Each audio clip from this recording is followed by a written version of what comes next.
পরপর দুটি ভয়াবহ ভূমিকম্পে বিধ্বস্ত ভেনেজুয়েলায় এখন পর্যন্ত 235 জনের মৃত্যু নিশ্চিত করেছে দেশটির সরকার।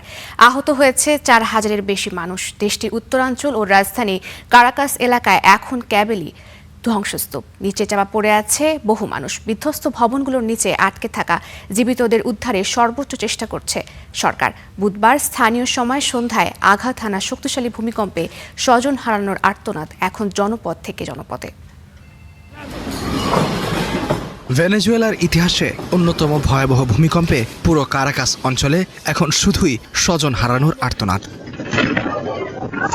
7.2 মাত্রার প্রথম ধাক্কা সামলে ওঠার আগেই ফের আধা মিনিটের ব্যবধানে আরও শক্তিশালী 7.5 মাত্রার কম্পনে মুহূর্তেই ধুলোয় মিশে যায় শত শত বহুতল ভবন। সন্ধ্যা 6টার দিকে আমি খুব বিকট শব্দ শুনতে পাই। হঠাৎ সবকিছু এক পাশ থেকে অন্য পাশে দুলতে শুরু করে। এটি অত্যন্ত তীব্র এক ঝাঁকুনি ছিল। আমরা এর আগে কখনো এমন পরিস্থিতির মুখোমুখি হইনি।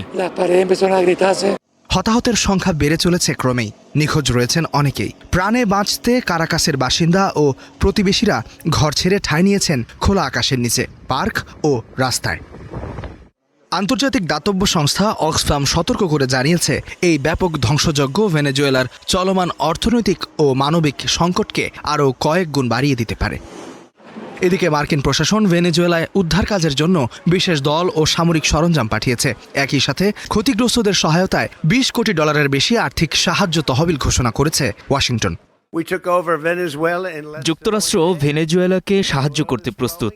আমি আমাদের সরকারের সব সংস্থাকে দ্রুত পদক্ষেপ নিতে নির্দেশ দিয়েছি। আমরা আমাদের বন্ধুদের পাশে থাকব।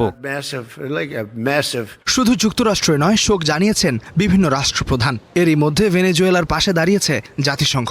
যুক্তরাজ্য, কাতার, ব্রাজিল, মেক্সিকো, চিলি, চীন ও রাশিয়া সহ বিশ্বের বহু দেশ ইতিমধ্যেই জরুরি অর্থ ও উদ্ধার কাজে লজিস্টিক সহায়তা দেওয়ার ঘোষণা দিয়েছে। ইস্তিহাদুল মাহমুদ, স্টার নিউজ।